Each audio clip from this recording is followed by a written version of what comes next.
Good afternoon and welcome to the Soul Shop. I am your host, Phyllis King. And look at this magnificent picture. Don't you want to go here? I mean, this is Sedona, Arizona. We are looking at the Sedona Mago Center for Wellbeing and Retreat, and it's located in the Red Rocks of Arizona. It's owned and operated by Tao Fellowship, a 501c3 nonprofit. And today we're fortunate to be able to speak to the president and a spiritual teacher at the center who's going to tell us all about the amazing and wonderful rejuvenatory experiences that go on at this wonderful place. But I thought you'd really enjoy seeing these photos and just diving into the energy of this remarkable space. But there's nothing happens without some great prana and some interesting intention and desire behind something this beautiful, because it wasn't always this way. So let's bring in my very special guest, Ilchibuko Todd. And thank you so much for being here today. Thank you, Phyllis. I appreciate this time together. Oh my goodness. I mean, you're doing such incredible work, and these offerings you're giving to people to uplift, inspire, and connect them to themselves. But now you have this remarkable center that's really running in an incredible way, but it wasn't always that way. I mean, when I was reading about it, you came to a dilapidated piece of land. True, it's true. So it wasn't as like this before, and the road to start with, there's really about 30 minutes of a gutter road that was unpaved, and really right now also unpaved, but much better condition. It's like a highway compared to back then. So car will get stuck easily when it's have a little rain, and so even getting here itself was really challenging for everybody on that road. But And it seems like once you get there, you have everything you need. well, yeah, now it is. Back then, still remember the time at the beginning, we didn't have enough water here, middle of desert. We found water after searching for it, but back then, we would take, last name A to K, take a shower this time, like that. So it wasn't as convenient as it is now. Now internet is also working. Back then, good luck. you know. Well, and I love the name of this, and I've been learning so much as I've been reading about it. But Mhm. Mago is the Korean word for unconditional love and spirit of Mother Earth. I mean, how beautiful is that? Yeah, I yeah. mean, So I just want to jump, I just want to go inside and be enveloped. yes, you're more than welcome to be here Oh, well, anytime. I wasn't hinting for an invitation. I mean, how welcoming that feels to me when I just embrace that word. And so this Sedona Mago Center, it's very lovely. Yes, yeah. So actually, the name is more than Mother Earth. Mother Earth also come from somewhere too. We say Mago is ancient mother. So basically, the it's pointing to where you came from. Yeah. So Oh, original place where everything all began. mhm. So that's everybody's home. Yeah. That's just so beautiful to me, all this interconnectedness and calling us back to ourselves in all this beautiful way, which is so much of what you help people with, is calling them to themselves and how we get connected to ourselves. And we're going to talk a lot about that and the amazing programs and offerings that are going on at the center. It's like just a hidden gem to me. I just think out here, and of course, people hear about Sedona and the healing properties of the area, and you can speak to that in a minute if you'd like to. But this is really a little mecca out in Arizona here. So, but nothing happens in a vacuum, and you have quite a remarkable history. And I'd love for you to share with the viewers and the readers, because this will be published in Eden Magazine, about your evolution from Korea and how you came to the United States and found yourself essentially in your calling. Oh, yes. So in terms of my story, actually, it wasn't that much of a happy story when I was younger because I was always looking for happiness and I wasn't happy, really happy child. I always wonder why I'm studying. I had to go to school and take a test and feel not so good. So I didn't like so much a lot of studying and just kind of wondering what happiness was. And even looking at adults and, many people are like, mouth is hanging down. And a lot of times they talk about how tired they were. And do I want to be grown up? Is that how it's going to be? So I wasn't really excited even about growing up either. And, you know, to make the long story short, I was continuously in search, but and I tried many things, and I finally just said, okay, I'm going to school and finish a college and do what everybody's doing. So we have this story: go to school, get good grades, get married, and have good job, and Yes. get older and retired, and then happily ever after. Yes. So we kind of have this no matter where you are in the world nowadays, we may consider that as a happy story So you or did all those things. You finished school, you got married. Did you have yeah, we children? got married. Well, no children. I miscarried, and then that was actually the reason why I even came to Sedona Mago to begin with, because Oh, I was deeply depressed with all these challenges in life. And of course. Of yeah, course. so even I realized even if I did everything what was expected of me, I was still unhappy. And even there was a person next to me who loved me so much, still I felt empty inside. So I couldn't express to my friends. My friends would be like, you have everything, you have a good job, you have a good husband, and what do you complain about? Mhm. Right. So but I was feeling like there's a hole in my heart, and I didn't know what it was. And then this miscarriage happened, and I just decided I just need my time, and I came to the Namago Now, for more how did you discussion. hear? So this was so Mago was it was founded by Ilchi Lee, is Guilty. that correct? Yes. How did you find out about him? Oh, so actually, I was already practicing in a local center, Oh, you were. that Okay. practices the exercises. And my friend started there and began teaching. So I said, "Oh, I'm gonna go to her class and then see how it goes." And so that's how it kind of began, and that helped me, little bit to go inwards. Yeah. I see. So So, but and was this the what this the where are these? I'm trying to find the what you call it. Um, I have so many pages of your information. I have to scan through some of the names. You said the work is based upon is it SunTao living. Is that yes. what you were doing in Korea when you discovered Well, Ilchi? so I'm actually from Japan, Oh, you're and from Japan. yes, and this is a practice from Korea. Okay. And yeah, anyway, we are from all from the earth, so This is Korean, true. This Japanese. is true. We're all humans.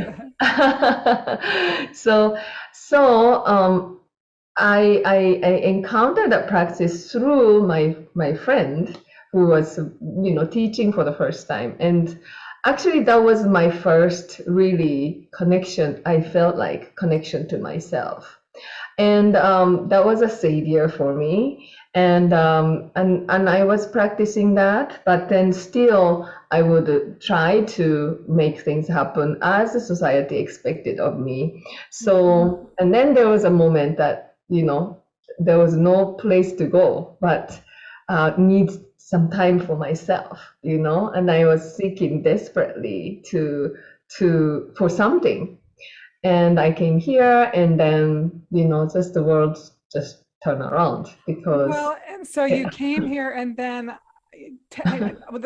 what I really enjoyed about reading about your story is there was so Yes. much presence, there was so much going on, and a real progression to your process. So we can't share all of it, but at some point you got into rock climbing, and apparently that was a pivotal thing for you. Yes, so to back up a little bit.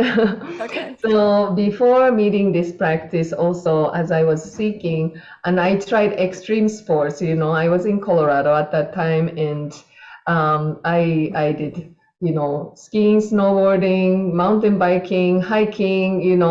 Anything that kind of challenges my limitation. Mhm. And then I got into rock climbing because that was something that. mm so if you really do rock climbing, there isn't anything else you can think about but you and rock only. So was this that you had ropes and things? This wasn't like free climbing. This was with ropes and things. Yeah, so I actually wouldn't recommend free climbing because that's without rope or any gear, and then just regular shoes or something. It's really dangerous. So Yes, exactly. rock climbing itself can be considered dangerous, and then Yes. people may think I'm crazy.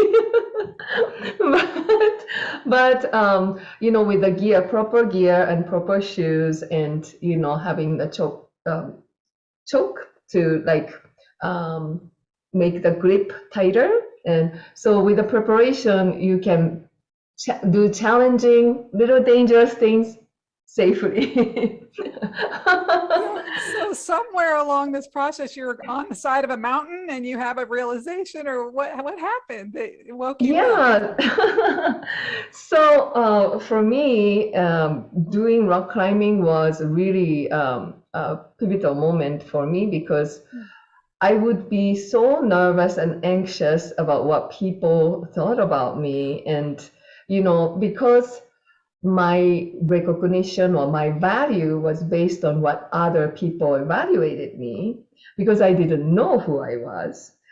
So basically, I was always anxious how people gonna view me, how I need to express myself. So everything was really nerve-wracking to me. And I used to have really ulcer pain in my third chakra, and this all coming from all the concern, worries about myself, not knowing who I was. So although I had everything from outside, I had everything.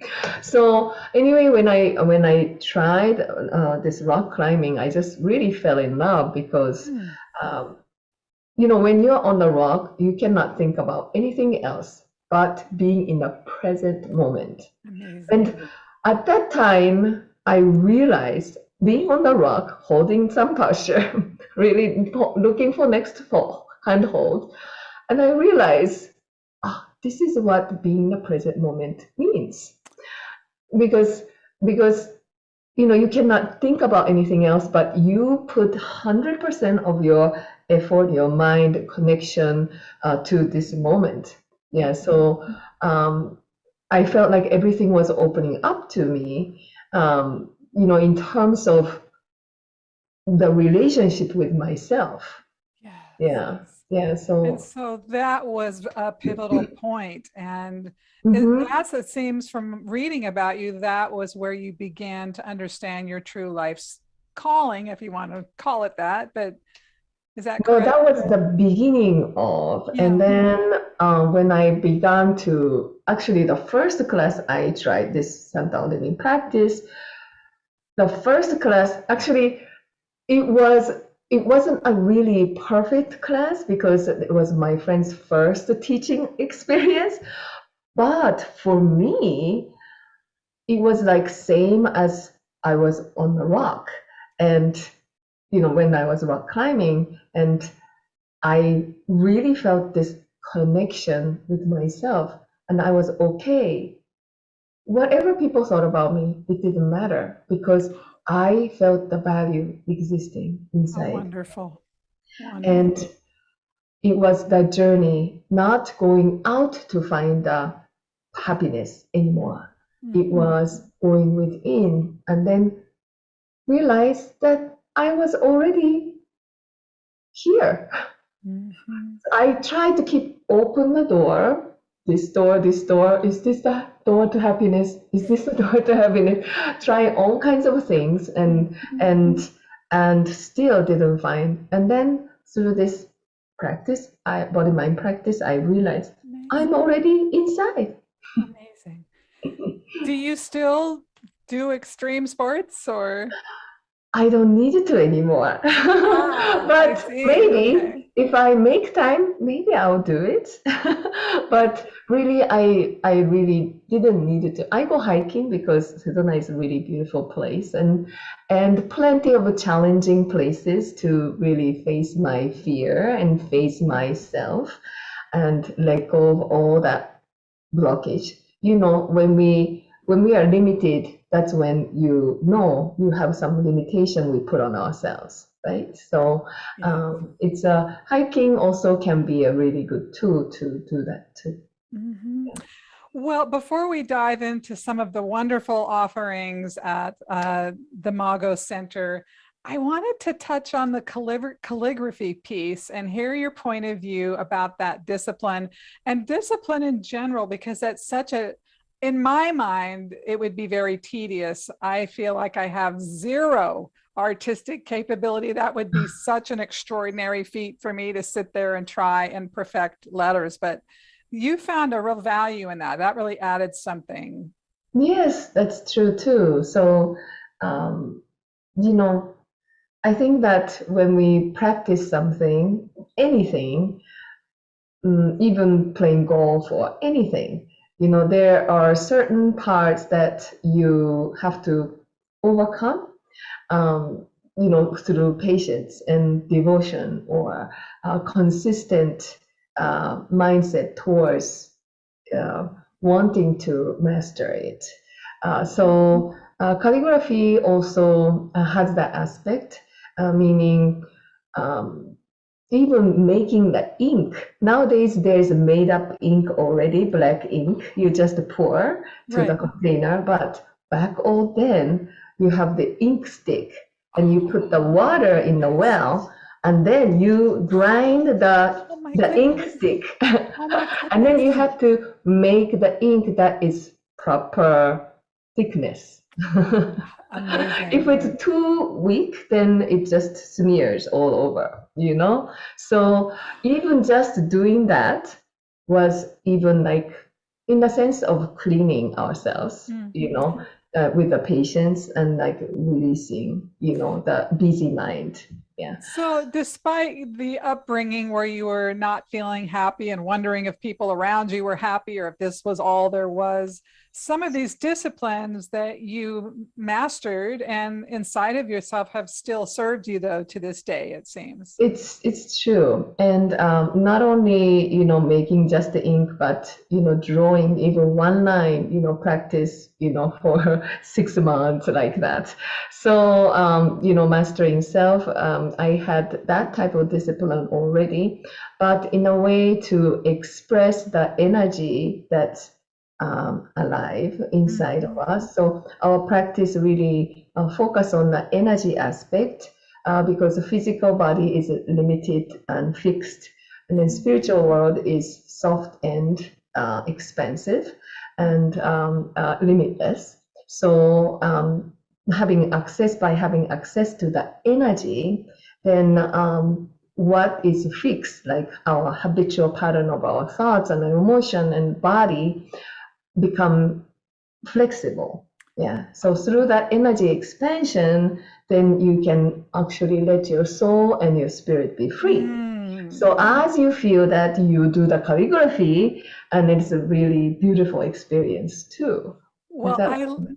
I love when I perceive your energy and just the way your body moves. I feel you're doing something just by being you, and I don't know. I just feel this gentleness and this serene energy to you that I want to have more of. Okay, well, please visit us. And you're the president of this center, which means you probably are very busy, but you also teach your own retreats. And I love this one, Finding True Self and Transform Your Relationships. Yes, yes. Yeah, so finding true self is something that I believe every single human being should go through and know their soul or true self. Yeah, Now, because is it really through presence we do that? How do we find ourselves? Do we have to climb a mountain? I mean, really, is it, what do we do? well, Well, I that's a guess that's really a good whole question. retreat, but Well, yeah, so maybe the whole point is uh, nothing about spiritual is knowledge and learning. So we used to have this form of learning through understanding and reading, right? So we put on our information, but to some point, that is helpful to motivate you to create experience to receive information. But we don't believe in teaching the information because it stays in your neocortex brain. interesting. So spiritual experience means you uncover your truest nature through the energy. Mm, And with that, there's a place you can access inside of you that is limitless. mm. So, but in order for us to get there, we need to do practice in a way to bring ourselves inward I and love then it. go through the layers of things. So you have layers of behavior, and then there's a thought pattern, and then there's emotion, Yeah, and then there are sets of information that we carry. We can yeah. say fixation, preconception, those information that we think it's true, but it's really not true. Yeah, so those are the Yeah. limiting beliefs or whatever you want to call it, but what we keep. And then underneath that, there's a true self. So unfortunately, our life, many of us continue to live between the fixation, limitation, information, and emotion, thoughts, behavior, continuously keep going back and forth. And that was in the state that I was in for a long time. So Mhm. through the activation of energy, you have something that is fixed, that is hard to change, to something soft and flexible and be able Mhm. to release and let go. So we have a process of sensitizing body and activating the energy and be able to release and cleanse and letting go, and then reintegrating ourselves, different parts of our being that we usually divide into body, mind, spirit, like that. But actually, with that separation, we divide ourselves or fragment ourselves, Yes. and we are not utilizing our system fully. So we do practice to connect all of that, and then we get to the place where we can connect. You So it know, doesn't come from our I thoughts, emotions. yes. Yeah. I love how you explain that, and it makes so much sense when you say it that way. I mean, it really Mm, does. It all of a sudden things feel very clear, and mm, I loved that answer. mm. So I will hear more about what you are specifically doing at the center, but why don't you talk to us about what's going on there right now? And are there things people can, is it doing really well right now? Is there people can come or what's going on? Yeah, so generally people come to take our programs because, uh, Why don't we just take a look at the site so okay. people can kind of see what you're talking about? Yes. So, of course, coming and visiting and spending one night or so to just rejuvenate yourself is good. Just staying overnight is good. And then walking around the land is beautiful. But also, you want to give direction to your mind, because when you don't give direction to your mind can go all over by itself, I isn't know, it? I So know. you can click on program, and then you can see all program. Oh, we have online and in person. Yes, absolutely. So how, if you cannot come immediately to Mago and Sedona, then you can start with online to help yourself to be in touch with connection to your true self and your soul and bright nature of yourself and the consciousness. So we have a look at these core programs: personal development, finding true self, meditation weekend, wellness retreat, body mind detox, emotional mastery. I need that one. Longevity healing retreat, self-empowering qigong retreat, awaken. This is just symptom-based energy healing. Oh my goodness. This Yeah, just looks like a smorgasbord of wonderment. yes, yes. So we have really well-trained masters who have practiced more than 10 years, about 20 years, most of us, the trainers. So we have studied and connected to ourselves, and we experienced it. And we share our experiences to everybody. So they can have awakening. And then when they return home happy. They came here thinking, I'm just going to rejuvenate myself. And then when they go back home, they feel so much love, and they want to share love to their family. And then next month, I see their family. That's wonderful. Like that. Look at these beautiful photos, of course, for anyone who hasn't been to Sedona, but I'm just sort of showing you guys some of what is this woman doing with her hands on the rocks? Or is that? So connection to nature. So Oh, everything okay. has vibration, energy. And when we connect, open ourselves up to the nature, then we can begin to see ourselves in a different way. Look at this. Yes. Nature is so important, I think, in helping us understand. At least for me, I love nature, of course, getting in touch with your true self.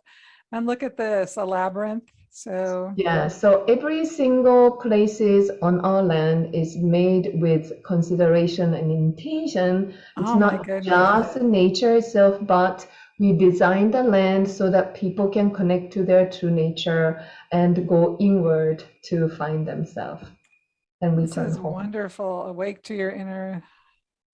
And here you can, this is wonderful. So, I mean, there's just so much. They have to visit. It's SedonaMagoRetreat.org. I mean, there's just so much going on there. I mean, how long do people usually stay? A couple of weeks, a week? How long do people stay? Depending, but generally, most people like to spend their weekend. So we have a workshop that is 4 days. So coming here on Thursday night and then leaving on Sunday. So that tend to be really most popular lengths of time. But of course, you can come and spend one night and then go home too.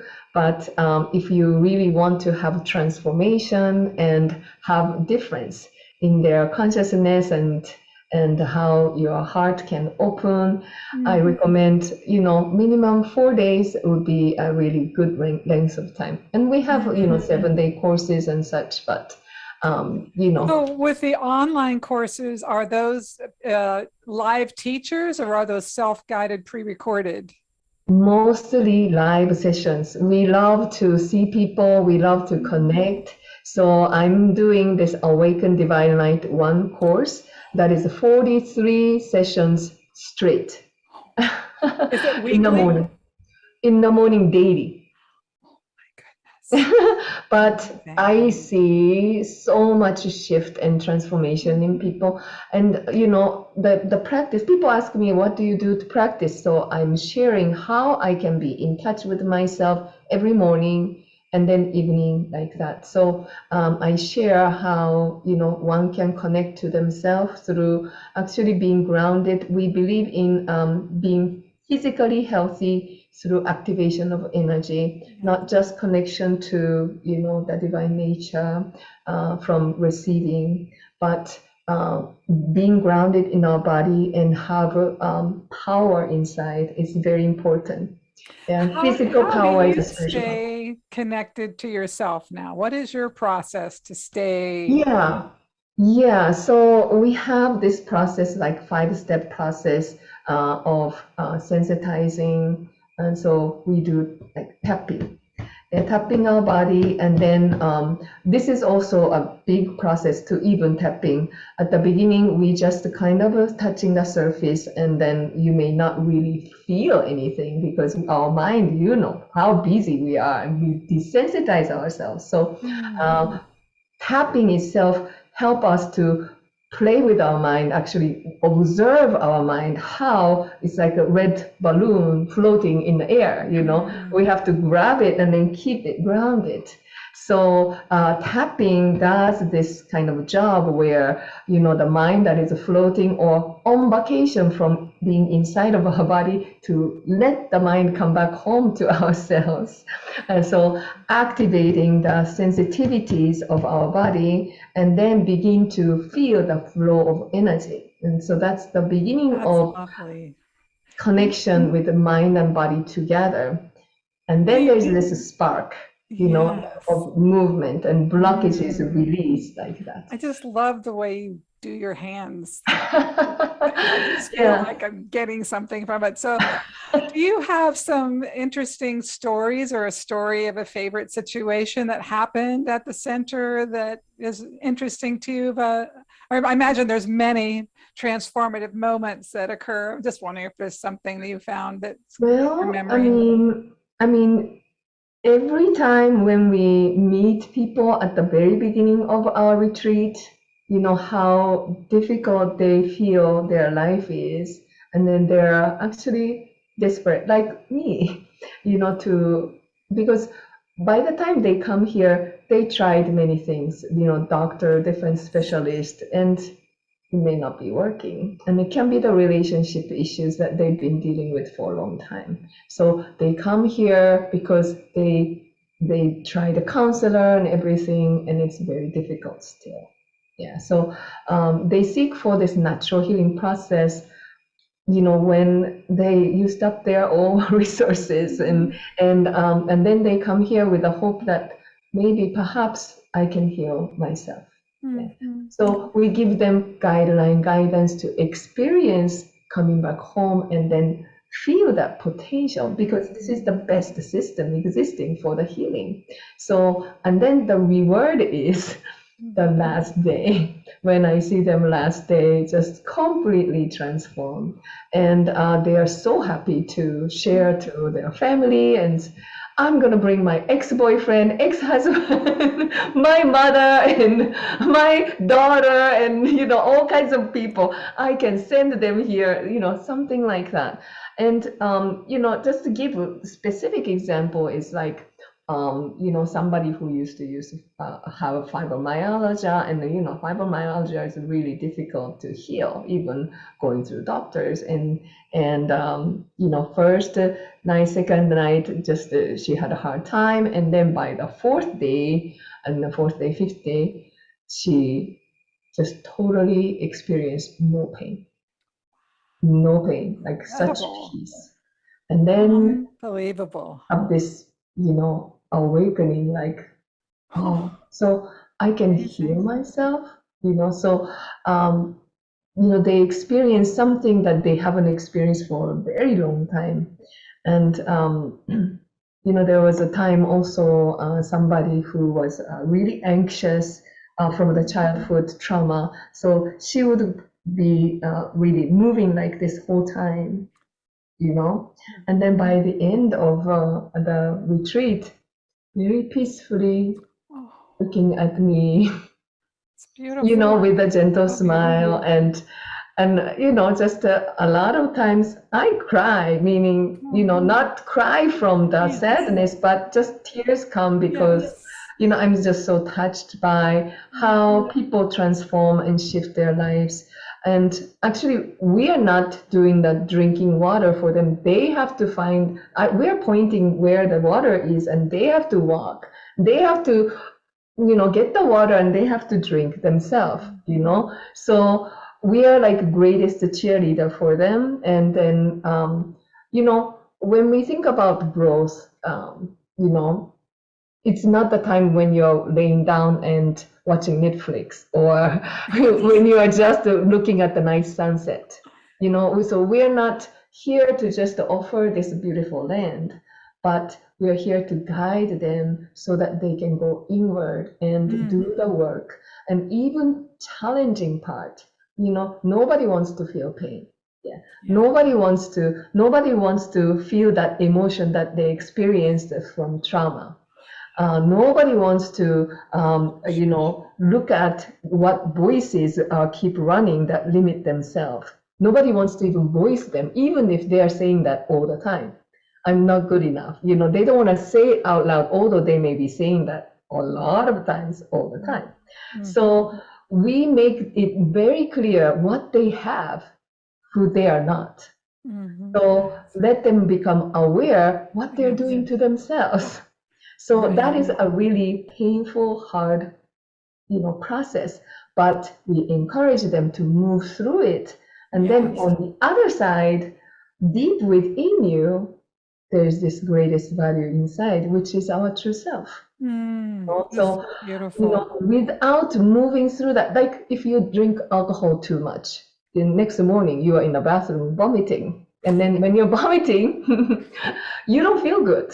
Right. But you have to release those things. Yes. So same thing, even pain, as we are becoming aware of this sensitivity and the feeling our body, all the pain has to come to the surface to be released. But nobody wants to feel pain. And usually when they feel pain, they stop. But we encourage them to move through as they're doing a releasing process. And then they realize the heaviness, pain, all of that is only temporary. It's not their identity or, prescription, like the sickness name. It's not that it's a process that they have to move through, because when they move through it, there's this lightness, brightness, and I feel so good. And then I say to them, just like a minute ago, you said you don't have any more energy.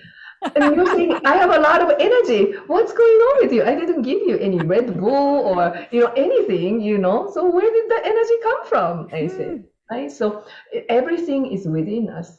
The vitality, amazing, powerful energy is already inside. The value that is unchanging, that is absolute value, that nobody can take it away from you, existing inside. So we are to be encouraged, they are to be encouraged and to move through things that they are not, and be able to release it through energy practice, mind-body connection, and then reach the place where that's what an incredible gift and service you guys are offering there. And do you select the practitioners, the teachers who work there, or how do people come to be working at the Mago Center? Well, it just happened to be, the train. So we have practice places where we do the practice and then we train ourselves. And here, actually, we do the trainings to have these master teachers. We develop them, and then they want to share to the family members or people around them, or they can come here and then they can stay here and do the work. So for me, I was sharing to people around where I used to live, but then I had opportunity to be asked to be here, to be in charge after so many years of my first visit, and of course, am I going to say no? No way. I'm gladly, thankfully, I'm here, to do the work and to share. I didn't ask you, but I'm assuming there's food. Oh yes, it's mostly organic food, not whole, but we do our best. We have an organic farm too at Mago, and so we do our very best to share this, energetic food and healthy food. Well, in our remaining moments here, I wanted to ask you, we kind of talked about this before we started recording today, but your name was given to you by your teacher. I wonder if you'd mind sharing that. Yes, actually, so spiritual growth is the time that you really go through the difficult and challenging moment, that's when you grow, isn't it? So I was going through one of the hard moments. My parents were passing, and within like 4 months period of time, and I had a really challenging time. My mom passed with pancreas cancer, and then 4 months later, the healthy dad was, had aneurysm and just gone like that. So I was really having a hard time with my life, and life and death is a really big topic for everybody. And I was seeking and searching after I even started this work, and I couldn't find the answer still. I felt really hard and guilty, like I couldn't serve my parents well, although I dedicated my life for helping other people. They just kind of went,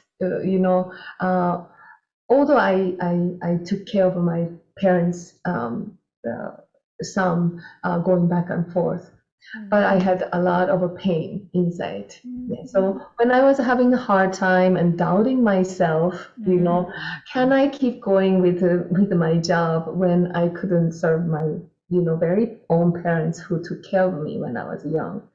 So when I was going through that, actually, Ilchibi, really helped me to see what was happening and what did I learn from it, and things begin to become clear, like what is this meaning, and then what am I to be doing? So I begin to see the,